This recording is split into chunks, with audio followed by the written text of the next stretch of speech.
नमस्कार, मैं हूँ रुद्रेश कुमार। आप देख रहे हैं अमर उजाला।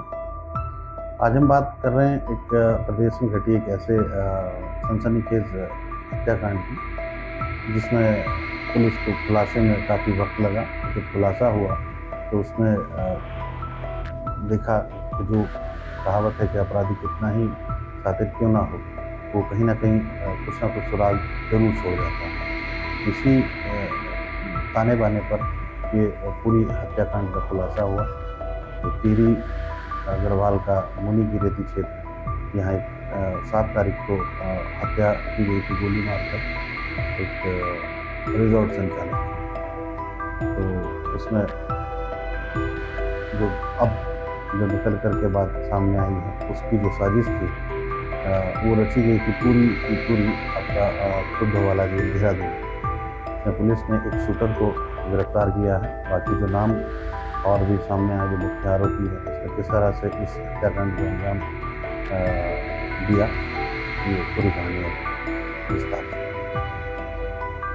7 मई की रात 11 बजे मुनि की रेती, जो कि ऋषिकेश के बॉर्डर पर पड़ता है इलाका है, यहाँ डेकन वैली एक सोसाइटी है, वो गोलियों की तड़तड़ाहट से गूंजी।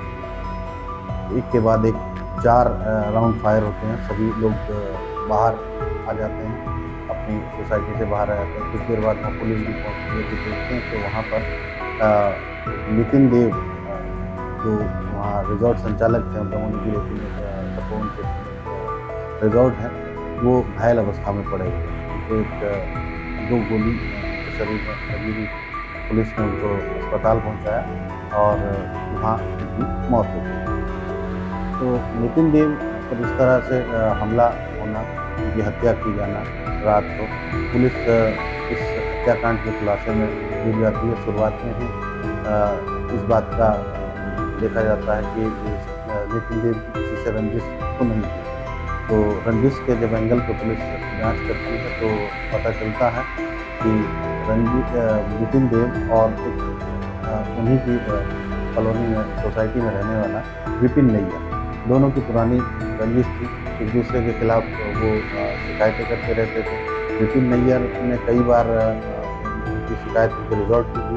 इस बार नितिन देव का एक जो रिजॉर्ट था वो सील किया गया था। तो पुलिस यहाँ साफ हो चुकी थी कि पता लगता है, मतलब ये शक गहरा गया था कि नितिन देव की हत्या में कहीं ना कहीं विपिन नैयर का हाथ है।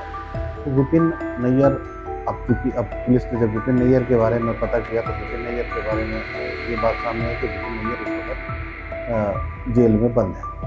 जेल में बंद वो आपका पोक्सो के उसमें एक नाबालिग लड़की से दुष्कर्म के आरोप में वो जेल गया था। लेकिन एक और चौंकाने वाली बात सामने आ जाती है, तो ये है कि विपिन नैयर की जो जमानत थी वो जनवरी में हो जाती है। लेकिन अचानक विपिन नैयर 24 अप्रैल को अपनी जमानत तुड़वा करके जेल चला जाता है। तो आखिर क्या यहाँ पुलिस का शक और भी ज़्यादा शक जो है वो यकीन में तब्दील हो जाता है कि विपिन नैयर आखिर एकाएक 7 मई को ये घटना होती है और 24 अप्रैल को वो जेल में खुद से जमानत तुड़वा करके क्यों चला जाता है। नितिन देव और विपिन नैयर की जो बीच की रंजिश थी, उसकी जब तह में जाने की पुलिस ने कोशिश की तो पता ये लगा, जब विपिन नैयर दुष्कर्म के आरोप में जेल गया, तब नितिन देव ने सोसाइटी में खुशी मनाई और उसकी मिठाइयाँ वहाँ पर सोसाइटी में बांटी। ये बात कहीं ना कहीं विपिन नैयर को पता थी कि नितिन देव ने इस तरह से उसके जेल जाने का जश्न मनाया है, तो वो अपनी इसमें बेइज्जती महसूस करने लगा। अब उसने हत्या कराने का उसका पूरी तरीके से ठान लिया। वहाँ हत्या में के लिए उसने जो जेल में, शुद्धोवाला जेल में, उसकी मुलाकात एक रामवीर नाम के बदमाश से थी। रामवीर वही है जहाँ पर देहरादून में पिछले साल डोभाल चौक पर जो हत्याकांड हुआ था, उसमें रामवीर के गुर्गों का और रामवीर का हाथ है। जेल में तब से बंद है। यहाँ देहरादून में भी उस घटना को लेकर काफ़ी उबाल था।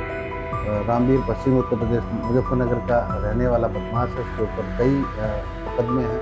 तो उसी ने जेल में अपने शूटरों को बुलाया, उनसे मुलाकात की और नितिन देव की हत्या की सुपारी दी। अब इन शूटरों के साथ विपिन नैयर ने भी जमानत के बाद, जनवरी में जब जमानत हुई तो विपिन नैयर ने भी इनसे दिल्ली में Dwarka railway station, metro station पे जो है मीटिंग की और हत्याकांड की भूत प्लान बनाया। इसके लिए विपिन नैयर ने ये किया कि जो शूटर थे उनको उस सोसाइटी में एक फर्जी आधार कार्ड, फर्जी पहचान पत्र के आधार पे उनको कमरा दिया। इस कमरे का, इस फ्लैट का जो किराया था वो भी ऑनलाइन दिया जा रहा था, लेकिन ये कहाँ से आ रहा था ये भी पुलिस की जांच में आया कि ये आखिर ये ऑनलाइन जो भुगतान है वो कहाँ से आ रहा है।